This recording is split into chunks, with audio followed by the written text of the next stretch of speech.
കോഴിക്കോട് വടകരയ്ക്ക് സമീപം തോടന്നൂരിൽ പനി ബാധിച്ച് 4 വയസ്സുകാരി മരിച്ചു. രാജസ്ഥാൻ സ്വദേശി നിസാമുദ്ദീന്റെ മകളാണ്. പനിയെ തുടർന്ന് കോഴിക്കോട് മെഡിക്കൽ കോളേജ് ആശുപത്രിയിൽ ചികിത്സയിലായിരുന്നു. ഷഹദ് റഹ്മാൻ വിവരങ്ങളുമായി. ഷഹദ്, എന്താണ് ഡോക്ടേഴ്സ് നൽകുന്ന വിവരം? വിശദാംശങ്ങൾ. അനുജ, കഴിഞ്ഞ ദിവസമാണ് ഈ കുട്ടിക്ക് പനി ബാധിച്ചിട്ടുണ്ടായിരുന്ന. പനി മൂർച്ഛിച്ചതിനെ തുടർന്ന് കോഴിക്കോട് മെഡിക്കൽ കോളേജ് ആശുപത്രിയിൽ പ്രവേശിപ്പിക്കുകയായിരുന്നു. എന്നാൽ ചികിത്സയിലിരിക്കെ ഈ കുട്ടി മരിക്കുകയായിരുന്നു. അതിഥി തൊഴിലാളിയുടെ മകനാണ് ഈ മരിച്ചിട്ടുള്ള കുട്ടി. രാജസ്ഥാൻ സ്വദേശിയായിട്ടുള്ള അനം എന്നാണ് ഈ കുട്ടിയുടെ പേര്. 4 വയസ്സ് മാത്രമാണ് പ്രായമുള്ളത്. തോടന്നൂരിലാണ്, അതായത് തോടന്നൂർ ഭാഗത്ത് വാടകയ്ക്ക് താമസിക്കുകയായിരുന്നു ഇവർ. ഇതിനിടയിലാണ് ഈ പനി മൂർച്ഛിക്കുകയും പിന്നീട് കോഴിക്കോട് മെഡിക്കൽ കോളേജ് ആശുപത്രിയിൽ പ്രവേശിപ്പിക്കുകയും ചെയ്തിട്ടുള്ളത്. നിലവിൽ ഇപ്പോൾ എന്തായാലും ഈ സംഭവവുമായി ബന്ധപ്പെട്ട് പോലീസ് കേസ് എടുത്തിട്ടുണ്ട് എന്നുള്ളതാണ്. പക്ഷേ ഇതിൻ്റെ മറ്റ് വിശദാംശങ്ങൾ നിലവിലെ സാഹചര്യത്തിൽ ലഭ്യമല്ല.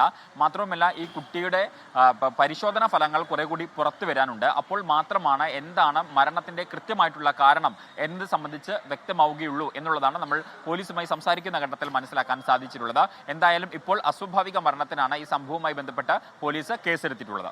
ലോകത്തെവിടെയായാലും ഏത് സമയത്തും 24 വാർത്തകളും ഓഗ്മെന്റഡ് റിയാലിറ്റി പാക്കേജുകളും എക്സ്പ്ലെയിനറുകളും വിശദമായി കാണാൻ ഞങ്ങളുടെ യൂട്യൂബ് ചാനൽ നിങ്ങൾക്ക് സബ്സ്ക്രൈബ് ചെയ്യാം.